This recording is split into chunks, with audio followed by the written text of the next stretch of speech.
So as you can see by the title of this video, Jake Batherson has been doing some things lately that could make him more famous than the actual rapper Drake. I don't know if it will worldwide anyways, but maybe in the city of Ottawa and the whole Ottawa region he will be. So the Sens beat the Flames 5-1 in this one. Let's get to some lineup notes first. Braden Coburn coming in for Eric Brandstrom. Not a popular opinion. I personally am not a fan of it. Although Coburn's last outing against the Habs about a week or so ago, he did play a good game, I thought, and maybe he was deserving of another game. It's just tough to see Brandstrom come out in that circumstance, that's for sure. Matt Murray would get the start in this one again after he was pulled last game, so DJ Smith sticking to his guns, sticking to his number one guy. There was some talk Joey Decord might get the start. I expect he would today in Montreal, but nonetheless it is Murray getting the start in this one. So let's get to the game. In that first period, I thought the Sens were a mixed bag. They had some okay looking moments. Calgary definitely was the better team, not by a huge margin, but I thought by a noticeable amount anyways. The Flames were better. Fortunately, Murray stood tall for them in net. Made some big saves early, got them the saves they didn't get last game against the Flames, and that kind of hurt them obviously early on in that one. But we do get the saves in this one here, Murray does. And it's tied 0-0 heading to the second period. Fortunately, the Sens get out of dodge there. 6:22 into that second period, Artem Anisimov would score as he would receive a great drop pass from Tim Stützle. And the Sens would get up 1-0, and for all the criticism Anisimov's had, I think he's been pretty good these last few games, stepping in there for Derek Stepan, who, by the way, will miss the rest of the season with a shoulder injury, unfortunately for him. Anisimov did get a bit fortunate on this one, as I think it did clip a Flames defender's stick, but nonetheless, it's 1-0 Sens. Things are looking good, and things would get even better just in a short while. 8:26 into the second period, the reason why you clicked on this video to hear me talk about this guy, Drake Batherson, scores again. 8:26 into the second, he gets his 8th of the season, assisted by Josh Norris. I thought that Norris, Stützle, and Batherson line was absolutely outstanding. I think by far Ottawa's best line. They controlled the game, it felt like. They were in the Flames' end a lot. Did they have a couple of iffy shifts in their own end? Yeah, but defense isn't really their forte. They're more offensive guys, and I think they showed that. That line together looked really good. That's the first time I think this season that DJ Smith, for a whole game anyways, has put like 3 kids together, like all of them. Well, no, actually there was Tkachuk, Batherson, and Norris, I believe, early on, so there was that line for a while, but now he finally goes back to a line of like 3 good young players, all 3 of them being good young players, not 2 good young players and a 4th line grinder, or 2 4th line grinders and a good young player or something like that. Tim Stützle would pick up an assist on that one, as he'd get the secondary assist. That would be his 2nd assist of the game. Things are looking good for Ottawa. Then that very same Tim Stützle hits Chris Tanev into the boards from behind. It's not a dirty play. I mean, well, it is kind of, but Stützle's not that type of player. Like, he definitely didn't mean to hit Tanev from behind, so he hits him from behind. They're kind of going in together.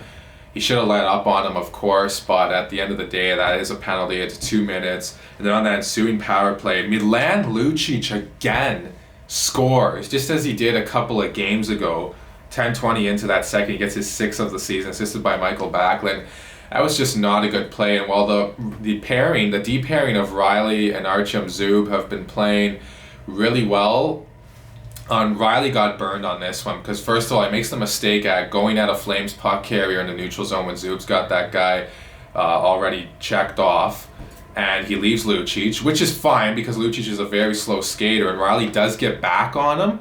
But after the first initial shot by Lucic, he gets another crack at it, because again, as I've been saying before, Riley does a flyby, and that's just a problem with all the Senators defenders. It seems like they always do flybys by the net. It's like, stop on your net and you'll probably cut down on at least, a quarter of the goals you've given up this season. And they make him look like 2011 Milan Lucic. Like, this is a guy who is not 2011 Milan Lucic anymore. 2011 Milan Lucic, if he scored on you, that's okay. 2021 Milan Lucic, he's not supposed to score in 2021 anymore. Like, the Sens can't give up goals to the 2021 Milan Lucic, and that was very frustrating to see. But just as they had a response for the Lucic goal Thursday night, they had a big response for it last night as well, as Drake Batherson would get a pass from David Riddick. He would score on it. This goal was unassisted, but like I said on the Norris one with Lindholm there, or the Lindholm goal, and when he stole it off Josh Norris, I mean, my goodness, give David Riddick an assist on this play. That was a nice pass to Batherson. He spins and shoots it into the open net. Well, Riddick did get back. I think Giordano tried to block it too, but Batherson spins and fires, and it goes in. When things are going good for you as a player, I mean, man, when you're feeling it, the puck just finds you in all kinds of ways. And while the first goal by Batherson was a terrific wrist shot and a very special goal, that one was a little more fortunate just because of Riddick giving it up, but Batherson still had to work hard, throw it to the net, make sure it found an opening, which it did. 3-1 Sens heading into the third period. And while I said Calgary was the better team in the first, the Sens were by far the better team in the second, not even close. The shots were 22-6 for Ottawa in that second period. And when you look at the Sens, what they did last night to the Calgary Flames, this is why I was so upset Saturday. It's like, because I know Calgary, while they're an okay team, they're a team that's just reeks of mediocrity. Like, you can't get blown out to these teams that reek of mediocrity. And I know anyone can beat anyone on every given night. I don't think the Sens are world beaters by any stretch of the imagination. But still, it's just so frustrating when I see them lose that way to any team, but especially a team like the Flames, who's just very mediocre at best. Things would get a little bit chippy in that third period as Rasmus Andersson would cross-check Tim Stützle into the boards.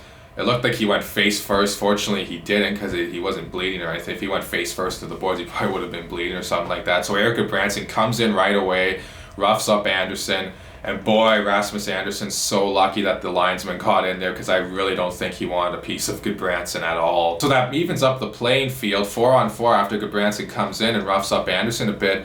But I was thinking, well, if Andersson does the cross-check on Stützle, which would be boarding, and then he engages Gudbranson a little bit, I mean, give them both 2 minutes for roughing, and then Andersson gets the 2 minutes for boarding, and the Sens get the power play. I thought it was a bit of a weak call. Nonetheless, it is 4-on-4, and boy, that almost could have turned really sideways for the Sens, because I thought Calgary would really dominate that 4-on-4 where they didn't really have much going on in that third period. But like I said, on the 4-on-4, they were all over it. They had some great chances. Murray had to make some big saves on that 4-on-4, and the Sens just were kind of hanging on for that 2 minutes.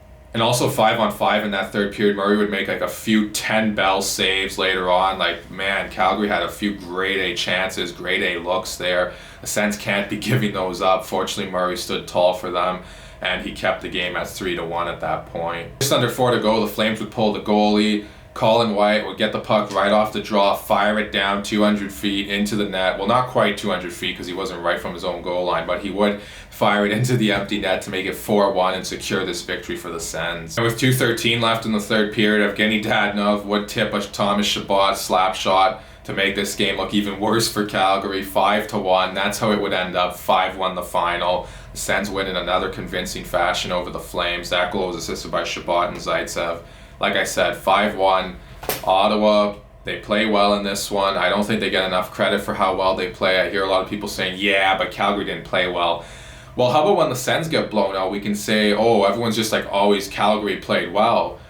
But for Ottawa, why can't we say, oh, the Sens just didn't play well? And I really think that was the case Saturday afternoon. The Sens just looked really off. That's why I was so frustrated with them. Like I said, that they would lose to a team that badly, deeply embedded in the bedrock of mediocrity, and somehow they made Calgary look like the mid-2010 Chicago Blackhawks on Saturday. So that's my thoughts on this game. The Sens take on the Habs in Montreal tonight before heading out for a brief western swing through Calgary and Edmonton to resume their newfound rivalry, I guess, somewhat with the Flames, you could say.